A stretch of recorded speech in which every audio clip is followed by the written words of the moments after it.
Welcome to the Ordinary Marathoner Podcast.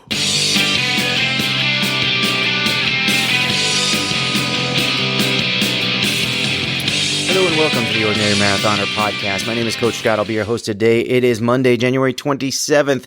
Happy Monday to all of you guys. Hope you guys had a great weekend. We had a couple Team Ordinary runners doing some races over the weekend, some 5Ks. No surprise here, Stephanie Brown on the list.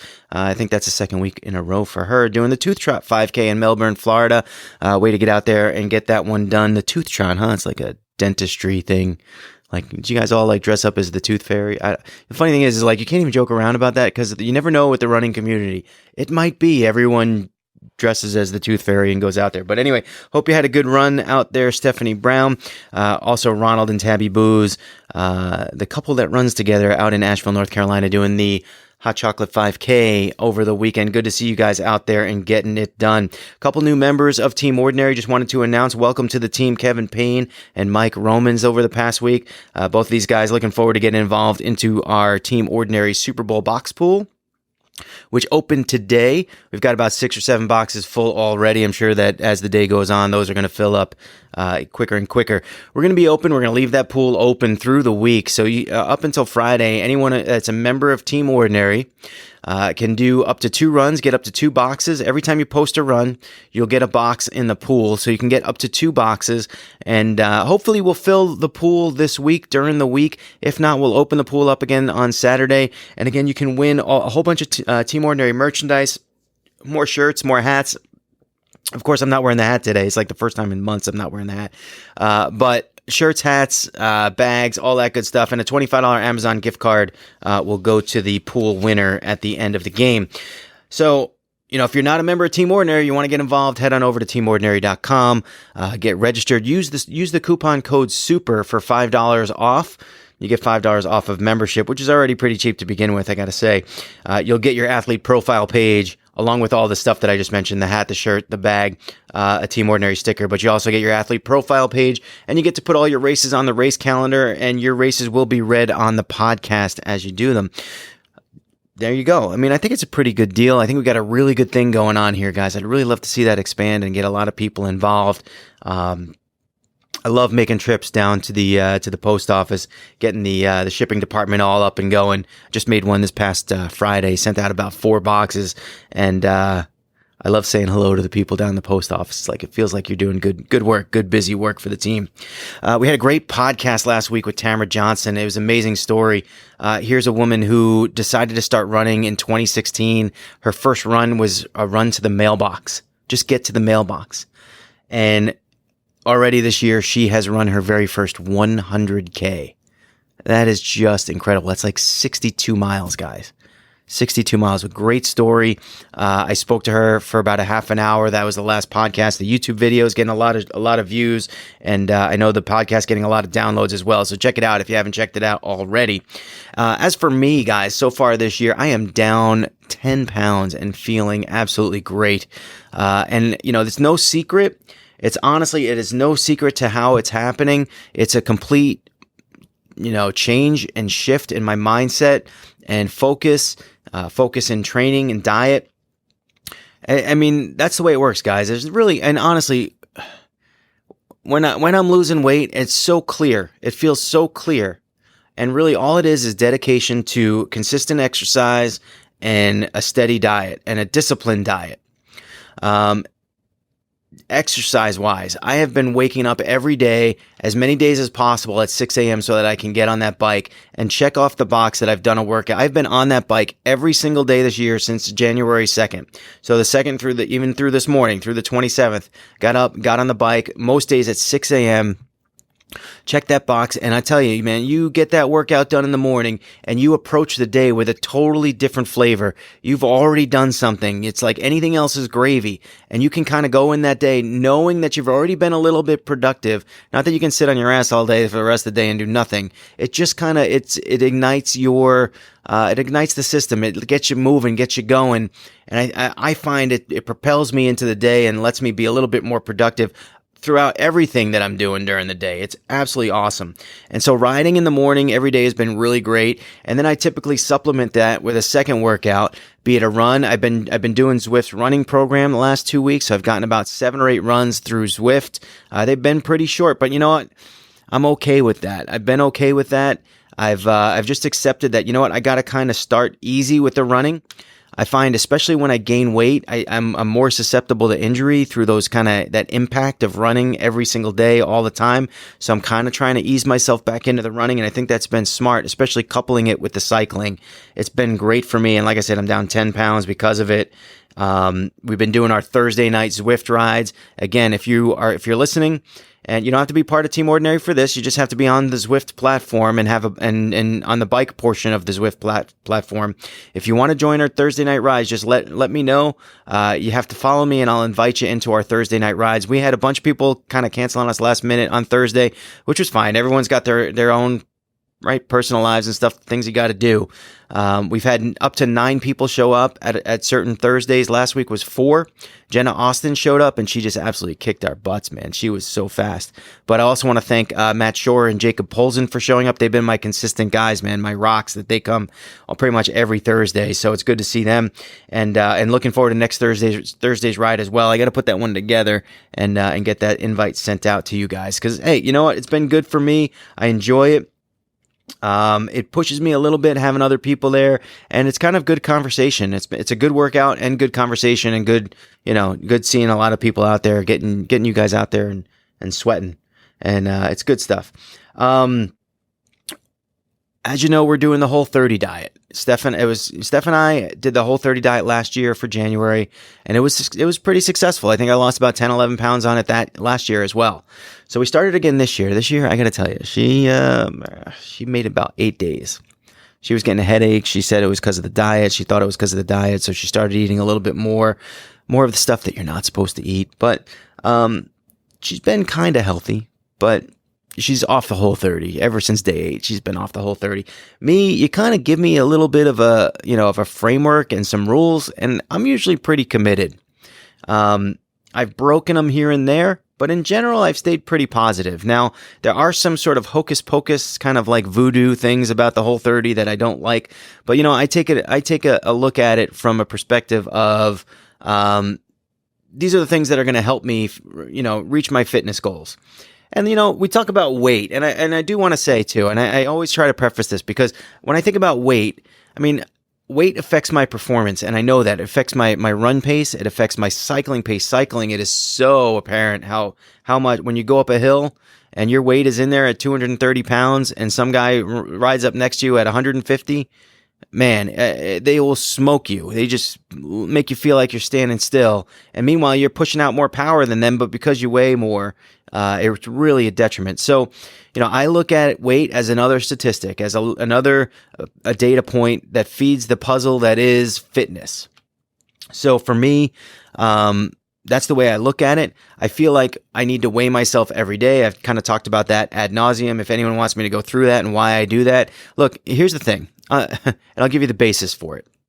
The basis is this. If you fear the scale, don't weigh yourself every day. If you are, every time you step on that scale, you're cringing and you close your eyes because you don't want to see what the number is. If that's what you're doing, don't step on the scale every day. You're going to drive yourself crazy. And I've just gone through periods of time like that. So, and trust me, if I would have stepped on the scale, it would have been depressing, and it would only, the mindset that I was in, it would only made things worse. But for now, when I'm in good training and I'm in that good frame of mind, and you're kind of excited about waking up for the day and getting things done and checking the box, once you kind of enter that phase, getting on that scale every day is it's another point to learn about yourself and how your body processes food and how it deals with sleep, all that data that goes into that short-term weight number, that category. You can almost play a game with yourself every day when you wake up. Weigh yourself on that scale and try to guess what your weight is going to be. And you'll find that over time, you get better at it.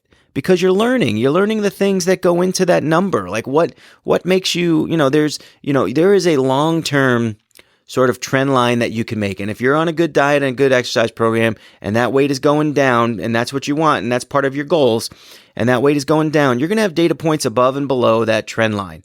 So if you're weighing yourself every day, you're getting those points above and below, and you just got to accept that. Some days you're going to wake up and that number is going to be higher than you like, and some days it's going to be lower than it should be.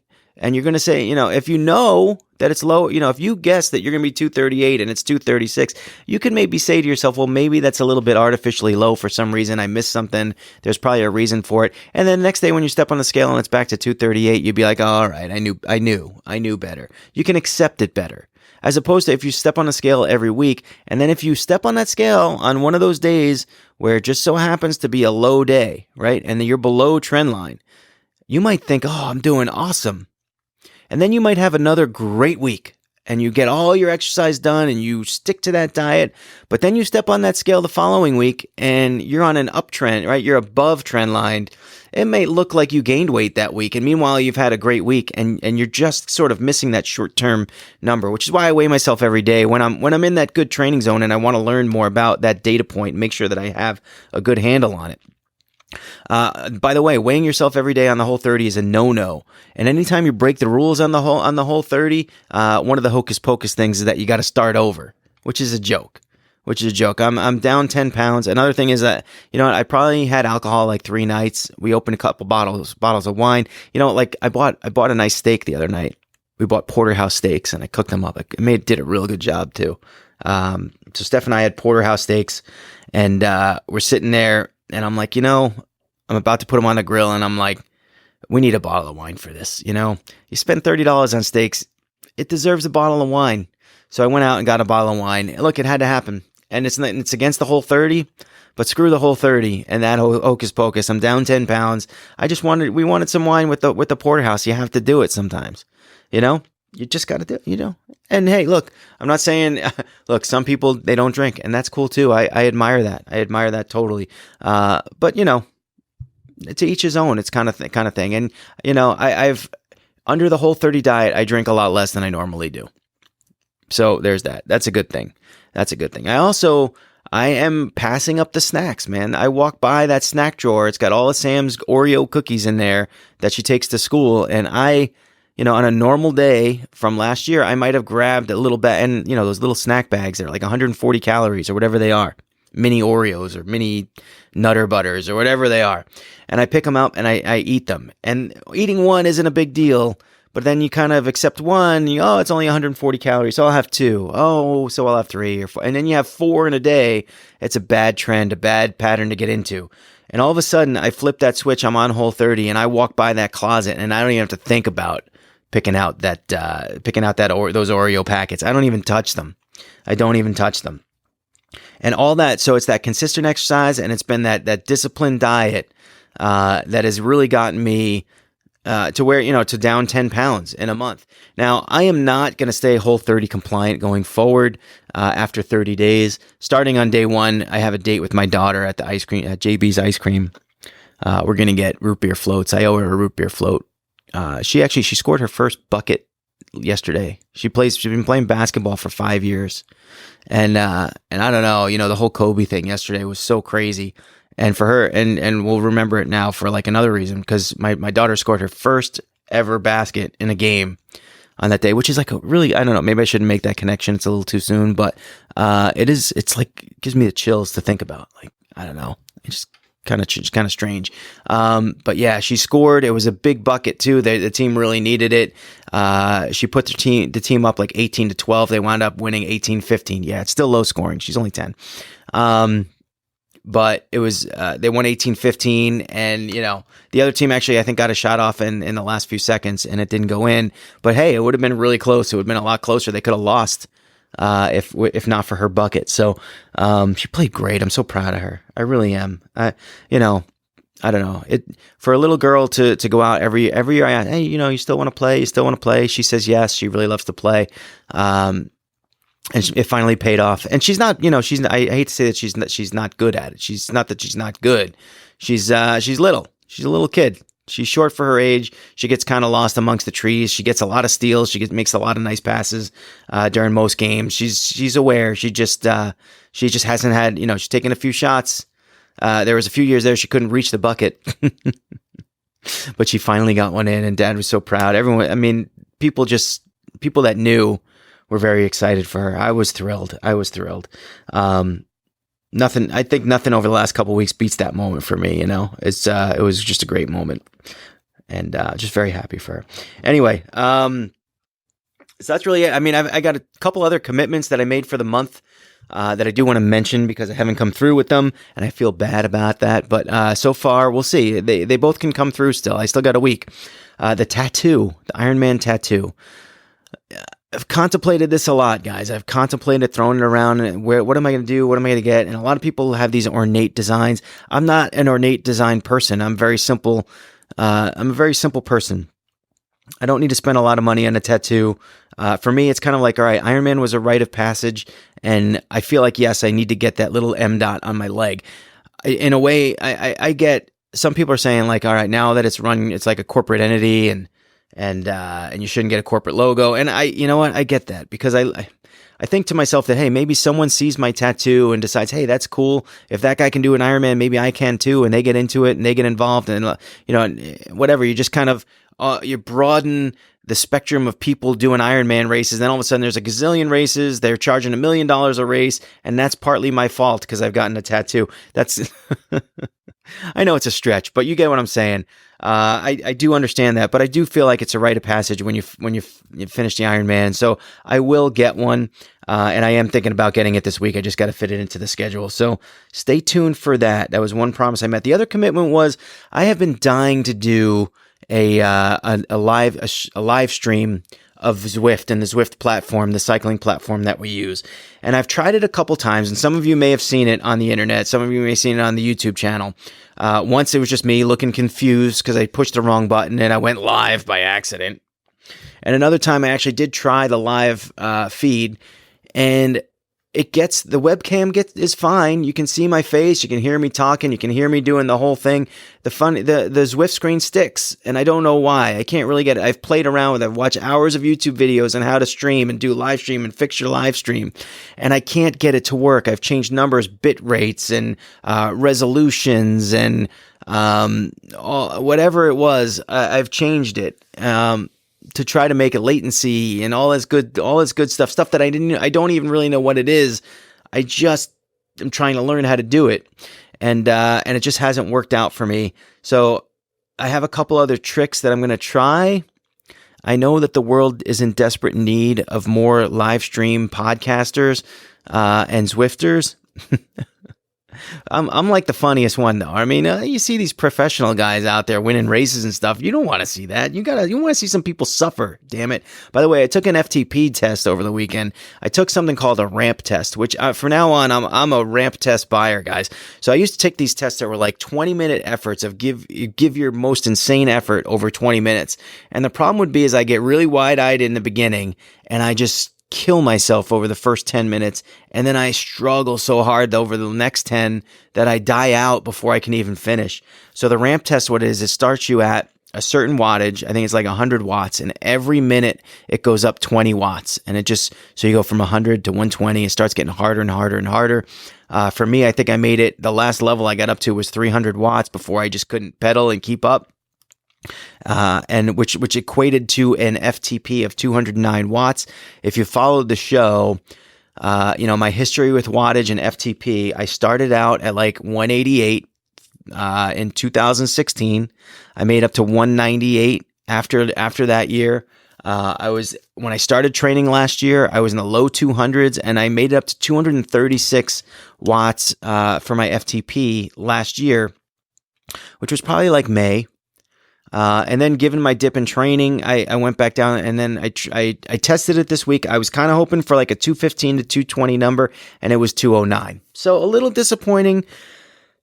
Look, I'm not starting from scratch. It's not like I'm back to square one, but I'm telling you right now, that is the lowest you will ever see that number for the rest of my life. And I'm telling you that right now. I am just in too much of a good frame of mind right now. And you know what? I'll tell you what I like about right now is I'm in a good training mode. And, I'm coaching some people too, and you guys are so inspiring, and you're really, all my athletes are kicking ass. They're doing great. They're prepping for their races. They got upcoming races in the spring, and man, it's so great to see them and work with them and see them working hard and doing really good stuff. And for me, one of the reasons why I feel so positive about the turn that I've taken with training as the year started is because I don't necessarily have a goal race this year. It's not like I have Ironman Lake Placid like just sitting there over my head, or I have marathons that I need to PR. I have a half marathon in May. I have a 10K in March. I have a half Iron in July. And all these races I'm looking forward to, but not with the focus that I had for Lake Placid. So the fact that I'm doing the work, and it's a good sign that I'm not motivated by the goal. I'm motivated by the lifestyle, which is always sort of the place that I want to be, right? That's the place I want to be. It's always, and everyone starts with in their own way, and it's all good to get started. People start and they get motivated and they say, I want to run a marathon, and then they do it, and then it's like, all right, what next? And either you somehow hold on to that momentum, or you kind of lose some of it. And some people just say, all right, I've run a marathon, that's it, I'm done, and they're out of it and they're gone. But for me, I always wanted to stay in it, and I've just tried to focus on that next goal, and sometimes it grabs me and holds me, and sometimes it doesn't. And so now, this position I'm in, I don't have that big race. I don't have that first Ironman or redemption race, or I don't have that like big apple that I just want to eat. There's nothing pulling me except me. And I think that's a really good turn of events. I think it's, I think one of the things that have helped me out lately is like I said, my connections. It was one of my resolutions. I swore I said I wasn't going to talk about resolutions. One of my resolutions was to be more social with my working out and with my training, and I tell you, it's been great between coaching the athletes that I'm coaching and watching them do it, and thinking to myself, how can I give these guys a program to do, and then not even do that? Like, I need to do that.